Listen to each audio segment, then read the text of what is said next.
I finally finished it. And I will never ever buy this ever again.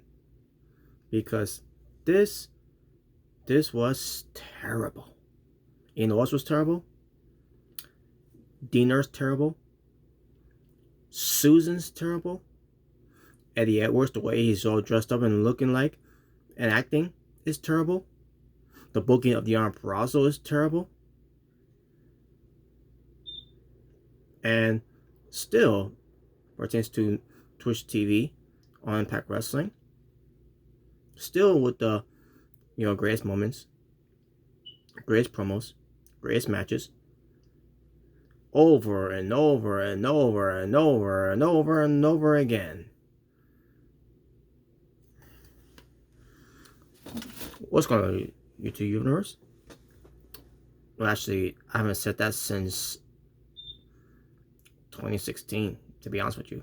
YouTube universe, a knockoff of the WWE universe. That was the whole purpose of me saying that, to be honest with you.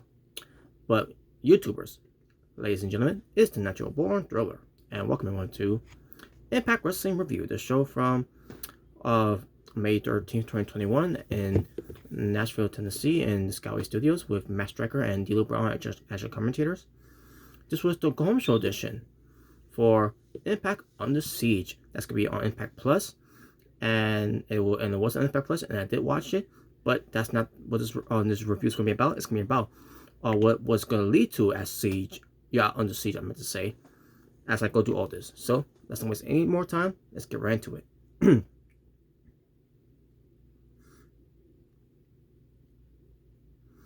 Rosemary with Decay, Black Taurus, and Crazy Steve versus Havoc. When the winner between Rosemary and Havoc will receive an opportunity, a normal contendership, in this normal contendership match for the Knockouts title against Dion Purrazzo at Under Siege. So the match happens, decent match with, because how they teased it from weeks ago, where Dion Purrazzo talked about she fought everyone and beating everyone until Havoc showed up. That right there tells you that it was gonna be Havoc up next, because Rosemary and Dion Purrazzo already had their matches before, and now it's time for Havoc's turn. And Havoc ends up beating Rosemary with the Tombstone Power Driver. Decent match between the two. So after the match, Dion Purrazzo goes in there and starts attacking Havoc. And like, okay, this is good. They're doing something right here with Dion Purrazzo here. She's going up against Havoc, and all of a sudden she hightails out of it because she wants to save it for the period, which understandable. And all of a sudden, Rosemary, Black Taurus, Crazy Steve were blocking her way to trying to leave, and all of a sudden Rosemary grabs Dion Purrazzo. All of a sudden Kimberly and Susan comes out, but then they get scared away by Black Taurus and Crazy Steve. And I'm watching this. Well, I can understand Kimberly being scared, but you got Susan there being scared away by Black Taurus and Crazy Steve. These supposed to be dark characters and everything. You're telling me that that didn't do enough to trigger the undead bride and Su Yun to come out of. But in the end, it was Rosemary putting Dion Purrazzo back in the ring, and then Dion Purrazzo got Tombstone, which leads to Under Siege, and yeah, and we'll see how that turns out once we get to that review itself. So, but in a way, they make her look strong here, to where when it comes to the match, she's gonna lose. We'll get to that when we get to that review. Jayna Miller catches up with the Impact World Champion, the TNA World Champion, the AEW World Champion, and the AAA Mega Champion, Kenny Omega, with Don Callis and the Good Brothers. Kenny Omega, credits Don Callis for getting the victory. But now it's time for Carl Anderson, the machine gun Carl Anderson, to do the same thing with David Finlay.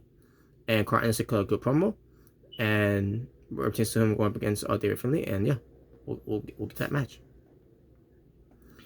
We get to Petey Williams versus AC Romero with Barry Lee at ringside, versus TJP versus Ray Rajul with Shira at ringside, versus Ace Austin with Madman Fulton at ringside, versus El Phantasmo. And I see myself, when Pete Williams came out, they announced it was going to be a number one contendership match. A number one contendership scramble where the winner gets to face the X Division champion on the Siege. I said, wait a minute, when was this? Was it announced on Twitch? I mean, not on Twitch. Was it announced on Twitter? I meant to say that's meant to say. Was it announced on Twitter that I had no idea? It was being tweeted about. Maybe. I'm assuming that's where the announcement came from. But me coming to the show here, this was new to me. I hadn't, they even tried building up on Impact Wrestling a week ago during this time, and it just came out of left field for me. Not complaining that much because at the end of the day, this was a good match. I thought the match was pretty good. All guys looked great here. Petey Williams, AC Romero, especially AC Romero. He showed a lot in there. And showed a lot of toughness there, obviously, because of his size. TJP, obviously, because he's always great. Right, Rajul, Ace Austin, and obviously the star of this whole thing, El Phantasmo. By the way, I would love to see a match between El Phantasmo versus Ace Austin. And the way we kind of got a glimpse of that, in a way, sort of.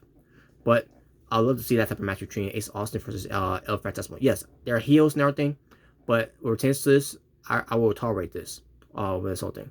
I never had a problem with heel versus heel, unless they they come up with a logical story of why they're mad at each other and all that.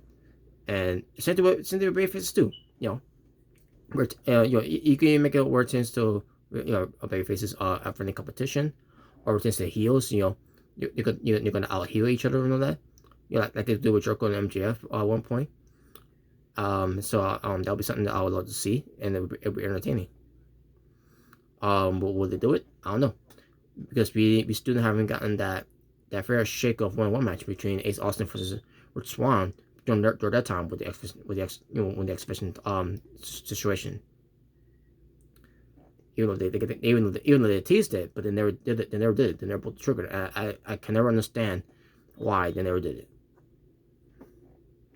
I mean, we've seen them have matches before, obviously, but in multi-man matches. I'm talking about Rich Swann and Ace Austin. I meant to say. I was gonna say AC Romero. But anyways, I digress. But yeah, matches, like I said, it was good. And even Larry D, Shira, and Mammoth Fulton, even they did the parts. I thought it was pretty good. It was very tolerable. I tolerated this. In the end, it was El Phantasmo getting the win here, and I say myself, wait a minute. So El Phantasmo in this match here, I mean, are they gonna have him win here? Because if they do win here, then what's gonna lead to a chance to him and Josh Alexander if he wins here? Because you just have him debut there on Impact Wrestling, and the last thing you want to do is have him lose, right? We'll get to when we get to it. But once he's on the Siege, because in the end, it was El Phantasmo getting the win. He got the win over I can't remember who he beat on the match, but he got the win.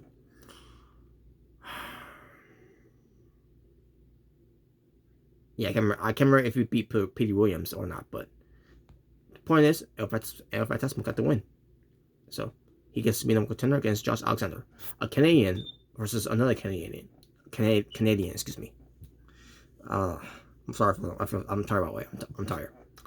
Well, I'm about to finish up. I'll be done. Oh, God, this is terrible. Susan shows up to the office at Scott Demoy. She wants us to be recorded, and Kimberly was there too, by the way. She basically shows what happened with Taylor Wilde, cheating. Even though she had no idea that Tina Latchwood was out there too, by the way, because that's the whole thing. She showed video footage of Tina Latchwood helping Taylor Wilde beating Susan in the match, which Taylor Wilde had no idea that that happened, because that was part of the story. And basically, Scott Demoy tried to please Susan, saying that we'll have a match next week on Impact Wrestling, and she says that's not good enough. And basically, she's just a tag team match. And then Scott Demoy says, "Okay, I'll do one better, a tag team match at On the Siege." And then she says, "Okay, I'll accept that." And that was it. This was trash. I hate the Susan character so fucking much. One moment, folks.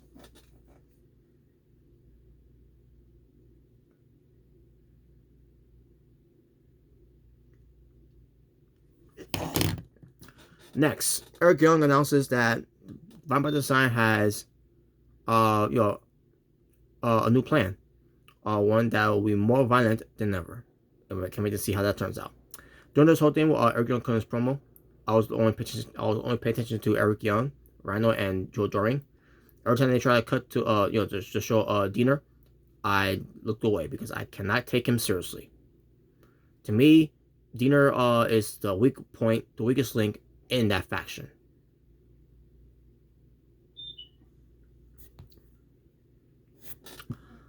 All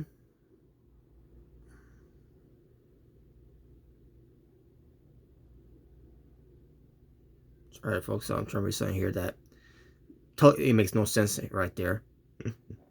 But anyways, Sam Beal versus Willie Mack.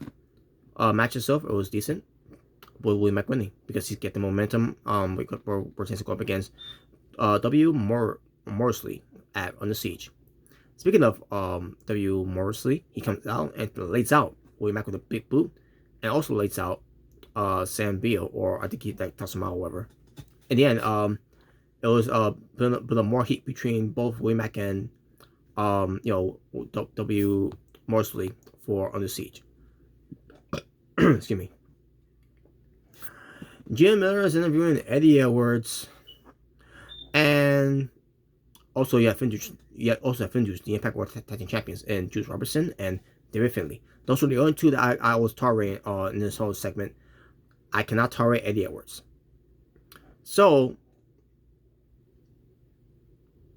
because the whole thing with Kenny Omega, the name Kenny is meaningful, and Eddie Edwards decided, he's got a Kenny too, that's meaningful. And when he said that, I said to myself, oh my fucking god, that fucking candlestick. And sure enough, that's what happened. We'll get to that. I'll be to another edition of Team Lashwood's talk show called All About Me. Even though this is on the second one. Oh my god. Basically, the whole story, angle of the whole All About Me show is that Team Lashwood is the host, and she's got a special host to ask her questions. And I say myself, shouldn't that be all the way around? The host should be asking questions to the guest host. This whole thing is so stupid. I don't like it. But Taylor Wilde ends up being she basically jumped the gun to come in there and all that. And basically said she'll agree to team up with Team Dashwood, but it's just going to be only one time thing because she, wants to take care of Susan and Kimberly. She wants to fulfill her to pursue her her goal of the Knockouts title. And Team Dashwood said, the Knockouts team titles. And Taylor was like, no. Basically, Team Dashwood is still delusional, in denial, and blah blah blah. That's the story. Doesn't have to make sense. It's just there. Carl Anderson with Kenny Omega, Don Callis, and Doc Gallows versus David Finlay with Juice Robertson and Eddie Edwards, who brought out Kenny the Candlestick.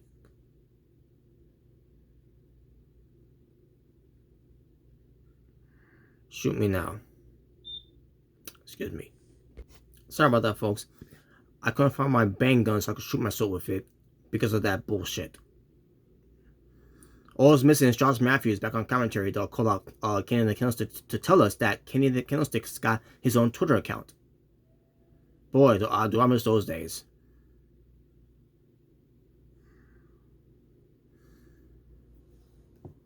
You know what's sad about this whole thing? Davey Richards, who's been retired from wrestling since 2017 or 2018, and then we get to 2021, and he's coming back to wrestling. What he's been doing while he's retiring, I think he was a firefighter because he went to get a degree to to be a firefighter. Because he wanted to put wrestling in the past, and because he's got a kid now, even though he's divorced with Angelina Love, which good because he deserves better than Angelina Love, to be honest with you, because Angelina Love, to me, to me she's more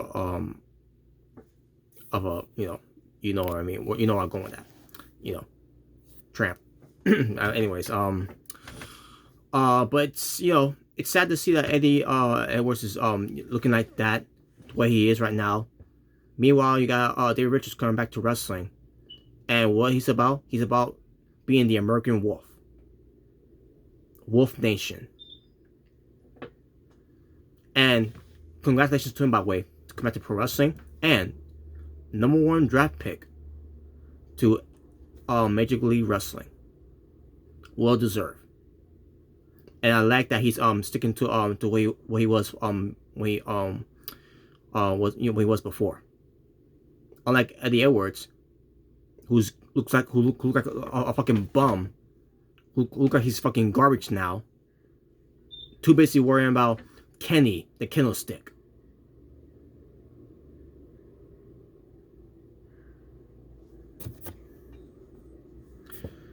So there was a lot of involvement in this match, which it took me away. It kind of took me away from the match, and then in the end, it was David Finnegan to win. And then the brawl happens, and then Kenny and the Kennelstick got involved because Eddie Edwards had to use it, because Kenny was a big factor in this whole thing. Besides Kenny Omega, Kenny the Kennelstick was a big factor, and that was it.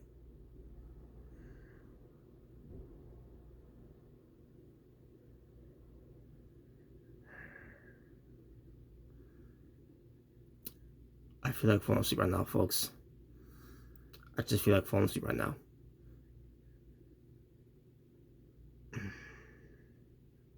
Just drift away in dreamland. But then, oh no, I realized, oh no, is this a dream or is it a nightmare? Because this is a freaking nightmare that Eddie Edwards is still acting like this. It's still portraying like this. I hate his braided hair. I hate his beard. I hate that he's always got to wear a t-shirt. I hate that he's wearing that ridiculous pants. I hate that he's got that fucking candlestick named Kenny. I hate everything about him.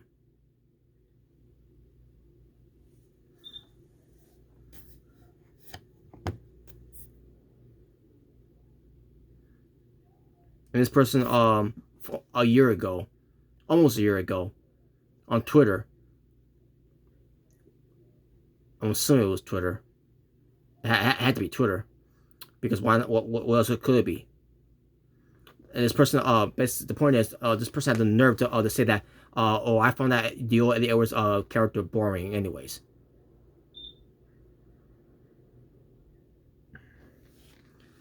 Yeah, because this version of Eddie Edwards is way better than the Eddie Edwards from before. Get the fuck out of here with that bullshit.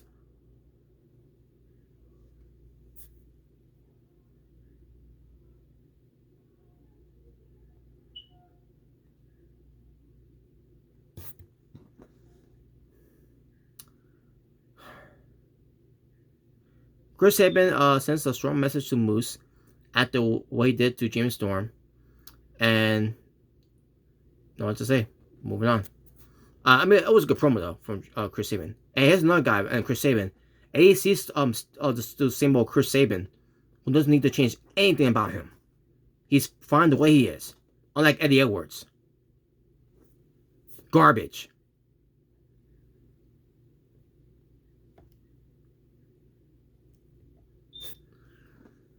Rachel Ellery, she refocused Jordan Grace after that she fell to the hands of Dr. Steels. Which, by the way, I didn't even get to see the match because for whatever fucking stupid reason they plugged this. I mean, this match was promoted. Excuse me, on Before the Impact.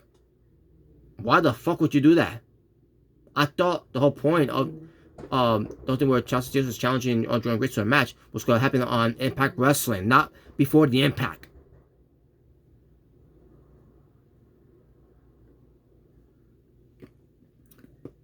Now I gotta find a way to. Now I gotta watch this match now. I'm pretty sure I can watch it on YouTube. I'm assuming you can watch it on YouTube, but So stupid. Whoever came with that idea, yeah, you're a fucking idiot. Booking that match on being before the Impact. If it was Scott Demoy, then yeah, I'm sticking to it. You're an idiot for booking that match on that show. A show that I don't even watch anyways because it's on Twitch TV. And who knows what's going to be playing on, when before the Impact is going to commercial breaks with more of these greatest promos, greatest moments, greatest matches, all that they can keep playing over and over and over and over and over again.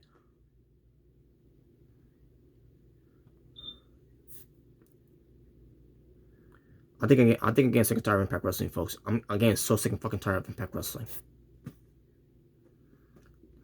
And that's why I don't watch the shows live anymore.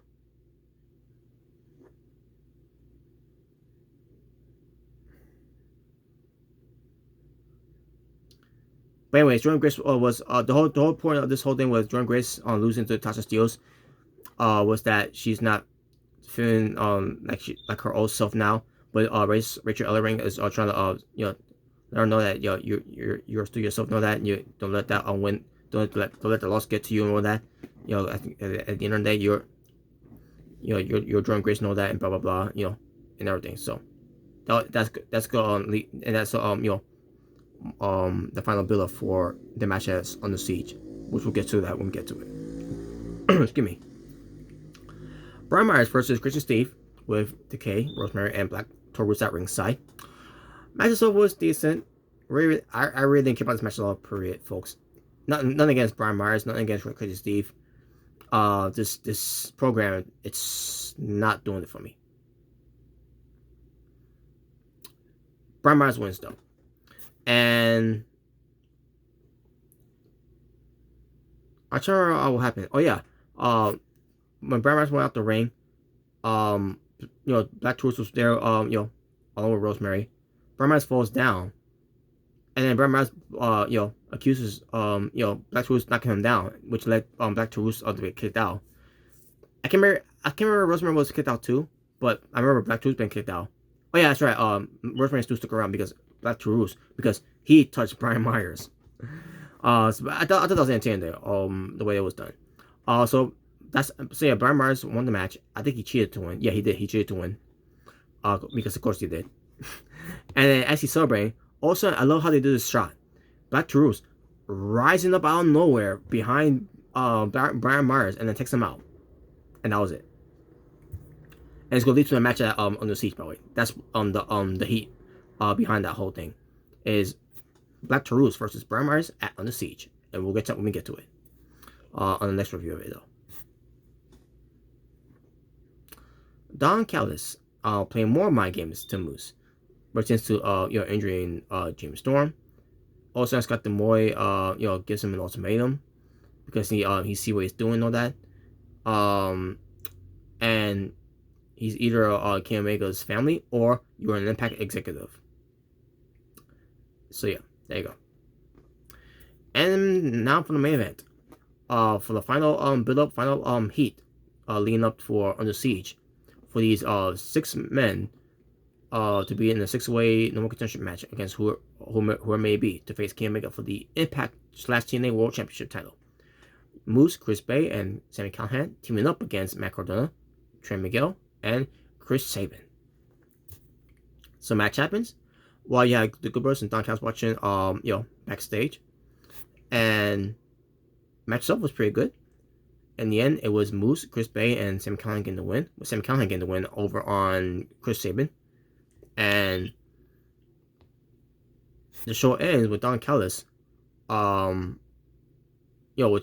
staying in the locker room while the Good Brothers ends up leaving because I guess they're gonna go partying, drinking, whatever. I don't know.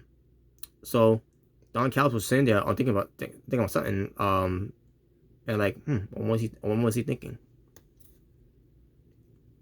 And there you go. That was the show, folks. That was the Golden Show edition for Impact on the Siege for Impact Wrestling. The show from May 13th, I believe it was. Yeah, May 13th, 2021.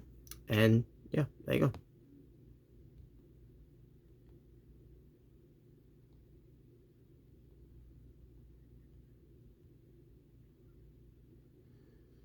5 matches. No, I'm sorry, 6 matches, I should say. Let me just double check.